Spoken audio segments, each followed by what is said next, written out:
Welcome to the Team Engagement Podcast, where leaders of teams share their insights. Brought to you by Blue Sky Business Consulting. We discuss 5 questions in about 15 minutes. And hello again, everyone. Glad you could join us for the Team Engagement Podcast.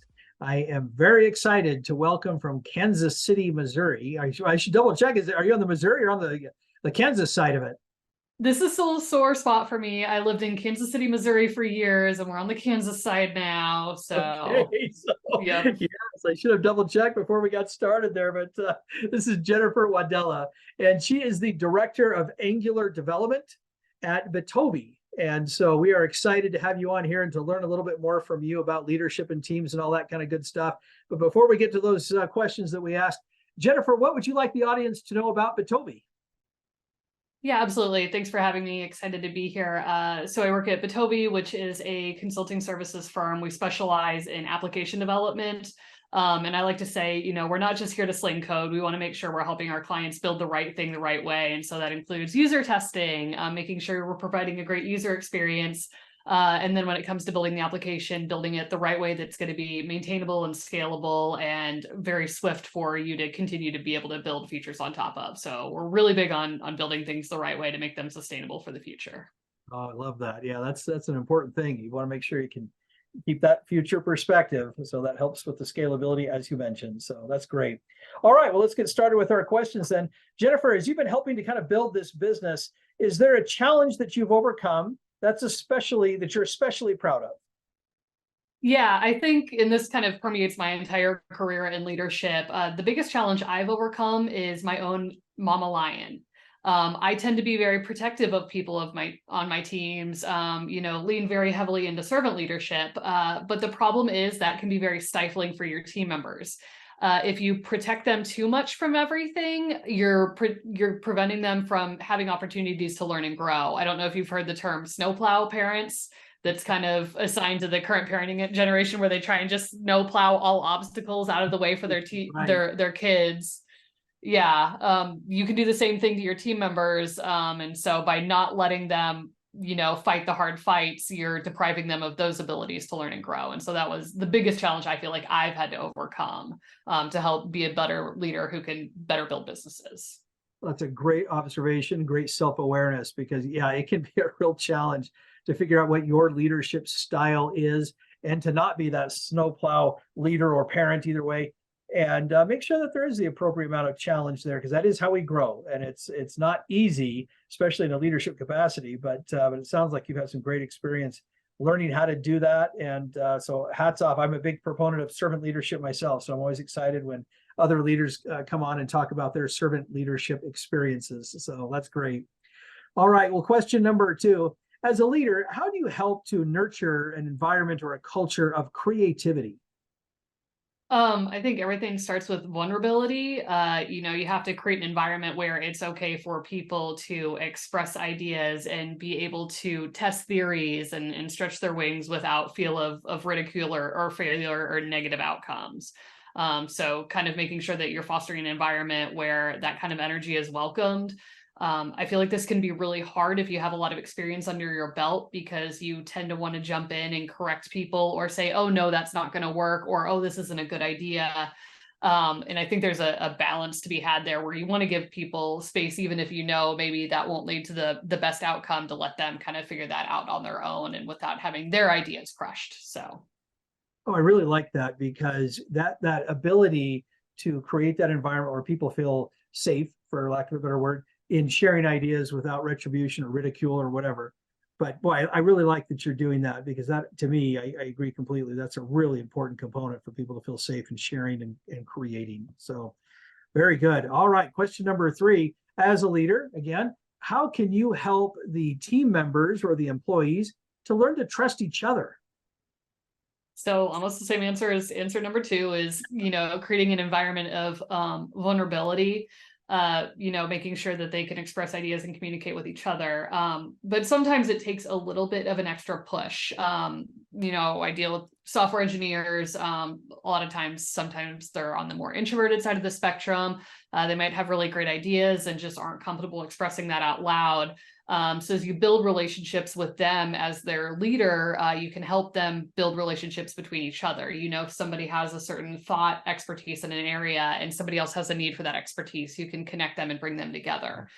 So if you pay attention to that and kind of prioritize fostering connections like that, eventually over time, they will start to grow on their own and they'll start to reach out to each other. And so you can create the environment, but then do a little extra pushing to kind of make those connections in the first place. And then it becomes a very normalized part of the culture and they start doing it without additional input. As you bring new team members in, you know, you see them reaching out, you see them connecting other people other ways, and you just can completely step back and kind of watch the magic. Oh, I love that. I love that because, and I like kind of that idea of just giving a little bit of a nudge, because sometimes we all need that little nudge, a little encouragement.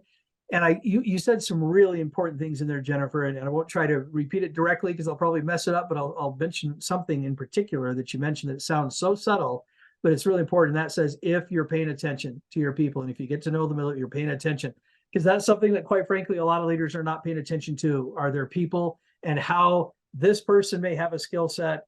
This person may need that skill set. And if they're paying attention, as you said, you can connect them. And I love that, but it is so important that leaders pay attention to their people and what they can contribute. Great response. Love that. Well, and it's a superpower too, because that's one of the things that leadership provides you, is you have that 20,000 foot view where you can see these patterns and connections versus your team members that are also like tunnel vision, task focused. It's hard for them to take that elevated stance. And so it's something that you have in your power you may not even realize. Well, it's something else that when you were mentioning that before, you mentioned that sometimes, especially in your industry with coders and programmers and so forth, they tend to be a little bit more introverted and may not feel as comfortable sharing ideas. And so kind of going back to both the trust with each other and the previous question with creativity, sometimes they need that little nudge, that invitation, if you will, to share an idea. They may not share it just voluntarily, and you kind of have to voluntold them a little bit and get them to open up. So yeah, great comments. Love it. All right. Question number 4. I suspect, because we're all human, but maybe this has never happened to you, but somewhere along the line, maybe there's been a failure or a setback of some kind. Maybe share an example of something like that you turned into a win. So I think I have different views on failure when it's looked at like that. And I think it's probably because of my age and being part of the startup generation. And there's this whole idea of fail fast, right? And if you fail fast, you haven't really failed. You've just learned and gotten closer to what it takes to win.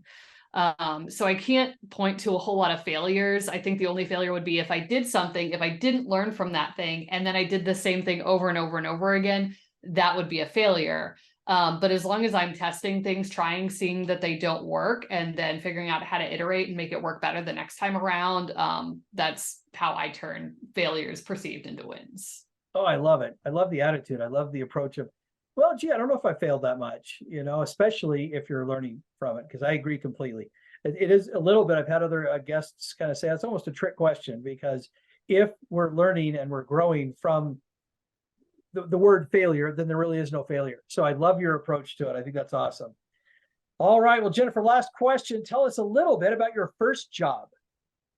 All right. How specific are we going to be? This like, on a payroll employee? Or are we talking like babysitting or like bagging groceries at Price Chopper? Yeah. And once in a while, I'll have a guest ask that very question. And I always kind of say, which one do you think you learned the most from? And I'll counter question with that. Ooh, okay. So that would probably be one of my first like bigger jobs out of college with the company that I had interned with in college. I was working as a web designer, doing a lot of Flash, doing a lot of email templating, very, very sexy work back in the days. But I learned a lot about capitalism and how companies will not offer you the same loyalty you offer them in America. So yes, right. Shout out to that narcissistic CEO for teaching me a lot of good lessons early on, including how not to be a leader. How not to do it. Yeah, exactly. That's exactly right. We either learn from the people who know how to do something or the ones that don't know how to do something. And leadership is certainly in that category. Oh, that's Mhm. great. Well, thanks for sharing that. And again, Jennifer, thank you so much for taking time to be on the podcast today. How can people find you? I am on Twitter, or I can't even say the new name. I'm still annoyed about it.